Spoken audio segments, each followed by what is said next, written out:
Allah Subhanahu wa taala berfirman, la in syakartum la azidannakum wa la in kafartum inna adzabi lasyadid.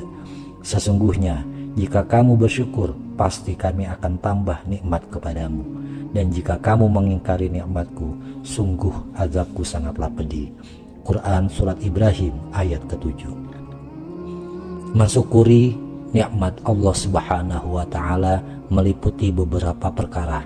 Yang pertama yaitu meyakini dalam hati bahwa nikmat yang diterima adalah semata-mata pemberian Allah Subhanahu wa taala.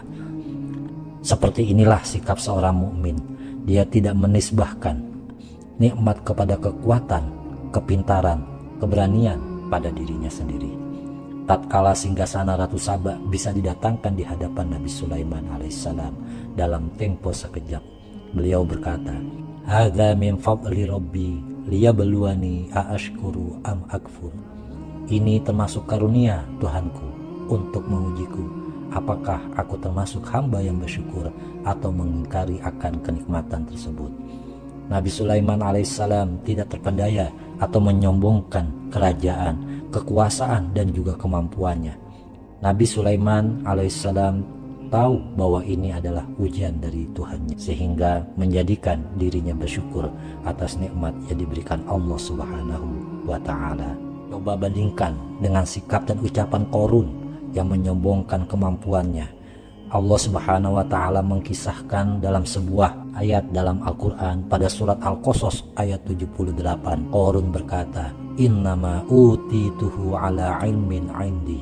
Sesungguhnya aku diberi harta itu karena ilmu yang ada padaku. Ucapan dan kesombongan Qarun sudah berlalu beribu-ribu tahun, tetapi sikapnya masih terus terwariskan sampai saat ini. Kerap sekali kita dengar ucapan yang senada dengannya seperti, harta ini saya peroleh semata-mata karena hasil karya dan ketekunanku. Padahal Allah Subhanahu wa taala telah berfirman, "Wa ma bikum min ni'matin faminallah." Dan nikmat apa saja yang ada padamu, maka semuanya itu datangnya dari Allah Subhanahu wa taala.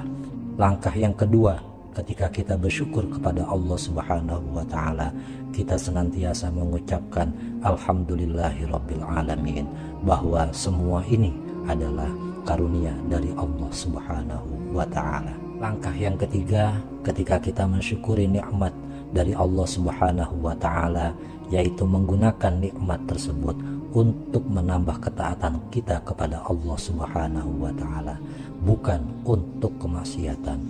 Dengan nikmat tersebut kita bisa dan seharusnya merealisasikan beragam amal soleh sebagai bentuk mensyukuri nikmat. Sebab nikmat hanyalah titipan yang seharusnya dijaga dan tidak dipergunakan kecuali pada batasan-batasan yang dibolehkan oleh agama.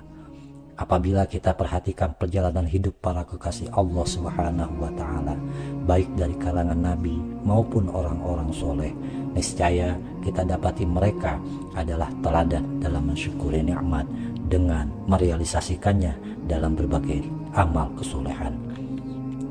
Kedudukan dan kekuasaan yang ada pada mereka dijadikan sarana untuk menebarkan keadilan di tengah-tengah manusia.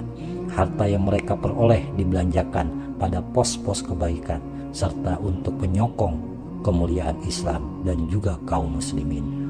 Ilmu yang mereka dapatkan diamalkan dan ditebarkan tanpa mengharapkan apapun kecuali ridho Allah Subhanahu wa taala. Demikianlah sikap yang seharusnya kita lakukan ketika kita mendapatkan kenikmatan dunia sebagai nikmat pemberian Allah Subhanahu wa taala. Semoga bermanfaat dan mudah-mudahan kita bisa mengaplikasikannya dalam kehidupan kita sehari-hari.